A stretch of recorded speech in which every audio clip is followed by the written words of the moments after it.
Depuis de longues années, Citroën faisait le grand écart entre le haut de gamme incarné par la DS et le populaire avec la 2 chevaux.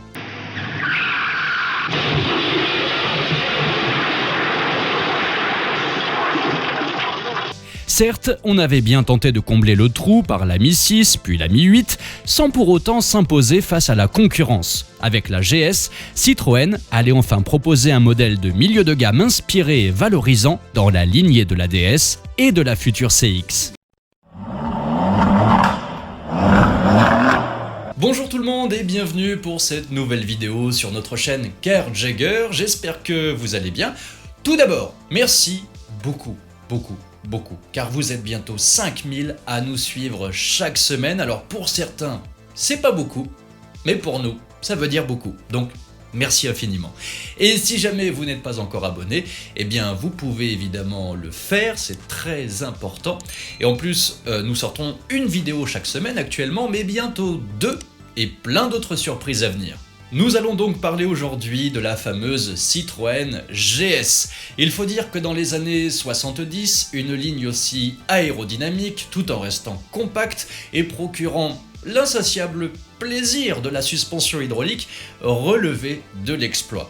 Et il faut dire que la GS est l'une des toutes premières voitures dessinées grâce à l'aide d'ordinateurs. Ce projet, au nom de code G, fut lancé en 1967, mais il faisait suite à plusieurs projets avortés, le C60 puis le F.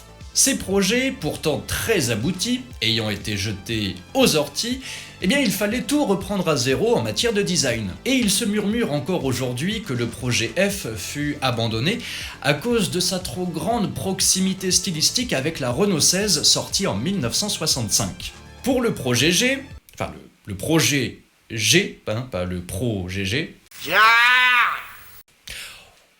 Bref, on optait donc pour une concurrence entre le bureau de style interne dirigé par Robert Opron et le designer italien Giugiaro. Le cahier des charges mettait l'accent sur l'aérodynamique pour s'approcher au maximum de l'esprit de la DS et s'éloigner du bas de gamme de chez Citroën, un peu plus haut sur pattes comme la 2 chevaux ou encore la Mi 6. Finalement, la victoire était accordée à Robert Opron. Et pour l'anecdote, Giugiaro présentera sa copie à Alfa Romeo, qui l'acceptera pour sa future Alfa Sud. Pour concevoir la GS, les équipes techniques de chez Citroën allaient devoir faire des miracles, car le cahier des charges est simple, il faut que la voiture soit prête pour le Salon de l'Auto de Paris en 1970.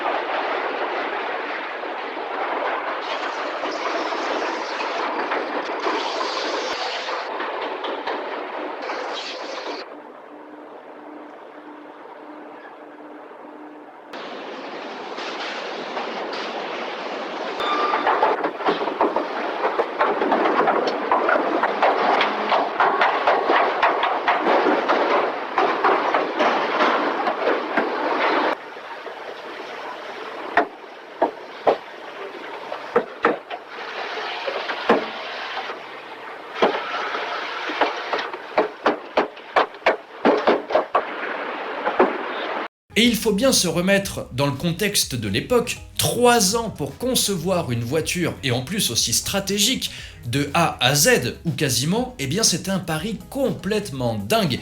Mais toutes les équipes de chez Citroën, les designers, les techniciens, etc., eh bien réussirent à tenir leurs engagements.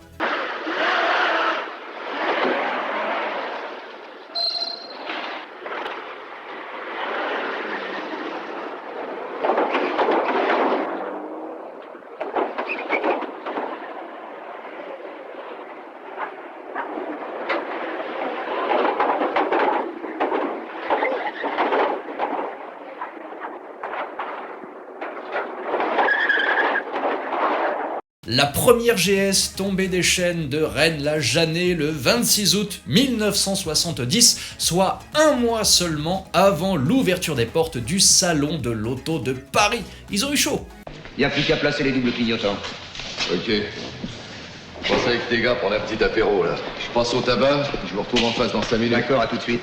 Il faut dire que les moteurs prévus, le 4 à plat et le birotor, étaient déjà en gestation depuis le projet F, donc on ne partait pas tout à fait de zéro, mais quand même. De toute façon, à son lancement, la GS ne proposait que le 4 cylindres à plat de 1 litre, d'une puissance faramineuse de 55,5 chevaux. Oui, à ce niveau-là, le demi-cheval a son importance.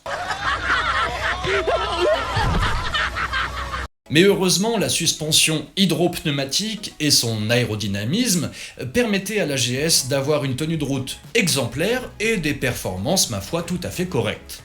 Il faudra attendre septembre 1972 pour voir la puissance légèrement augmenter à 60 chevaux.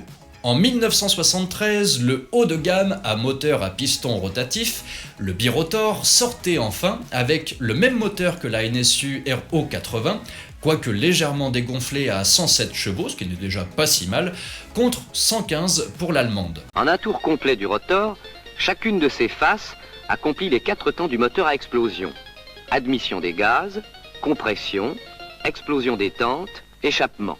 Et dès son lancement, la GS fit sensation, à tel point qu'elle remporta le titre de voiture de l'année. Et dans la gamme GS, on en trouvait pour tous les goûts. On avait la Confort en entrée de gamme, qui deviendra GS Spécial, Club, un peu plus équipé, puis plus tard la GSX, et enfin la Palace, au nom si évocateur du haut de gamme façon Citroën.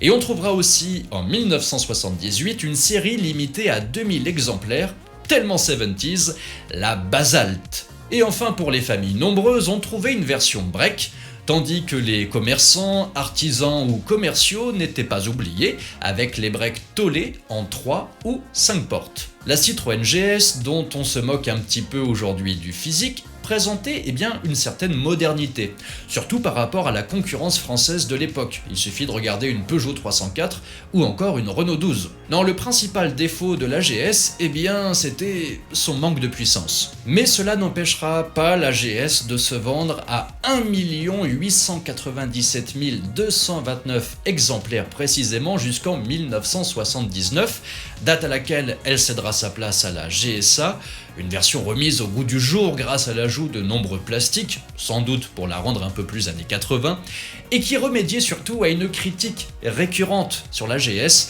l'absence de haillons. Cataloguée aujourd'hui à tort de voiture moche, et oui, malheureusement il y en a qui la trouvent moche, la GS a pourtant un charme fou. Elle ressemble à une petite CX avec son compteur pèse-personne sur certaines versions, son volant monobranche ou encore son ambiance intérieure si particulière, notamment grâce à ses selleries.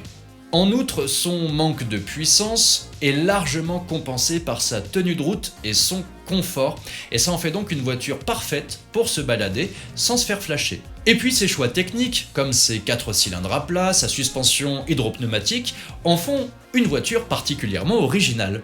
Et la GS peut être un excellent placement. Aujourd'hui, on trouve des modèles entre 4 et 5 000 euros qui sont en parfait état et en plus avec un historique limpide. Alors évidemment, les versions un petit peu plus spéciales comme la Basalt, la GSX3 ou la Birotor feront monter un petit peu la note entre 7 et 9 000 euros.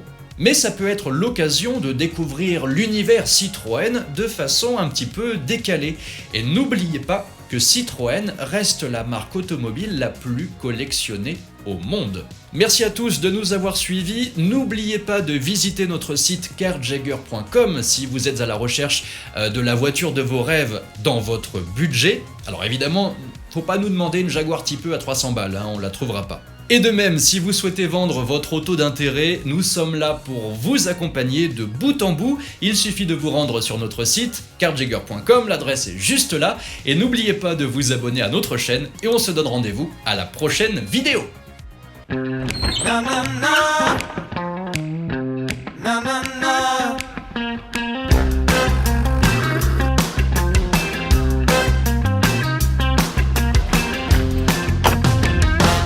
What's Carjagger?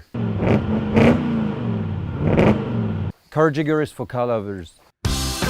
For first-time buyers to experienced collector. Car lovers who are looking for that one special car to start a new adventure or that very specific car to complete a collection. We also for car lovers who have decided to say goodbye to the car they have cherished.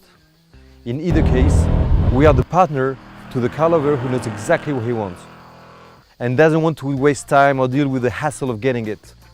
Think of us as the automotive matchmaker. So how does it work? Say you're in the market for a special car.